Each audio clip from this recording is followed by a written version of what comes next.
غدیر کے دن حضرت آدم علیہ السلام کی توبہ قبول ہوئی، حضرت ابراہیم علیہ نبینا علیہ السلام کو آتش نمرود سے نجات ملی، حضرت موسیٰ نے ہارون کو اپنا جانشین بنایا، حضرت عیسیٰ نے شمعون کو اپنا وصی بنایا، اور پیغمبر اکرم صلی اللہ علیہ وآلہ وسلم نے امیر المؤمنین کو اپنا ولی قرار دیا۔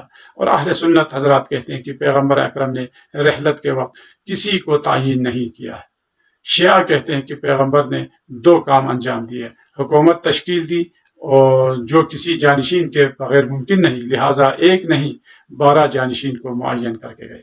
اور کسی بھی رہبر کے لیے یہ ضروری ہے کہ وہ اپنا جانشین ضرور مقرر کرے، کیونکہ یہ عقلاء کا شیوا ہے، جیسا کہ بنی امیہ اور بنی عباس کے سارے خلفاء اپنا اپنا جانشین مقرر کر کے اور مکتب اور اپنا جو ہے نا وہ مکتب تشکیل دے کر وہ اس دنیا سے گئے۔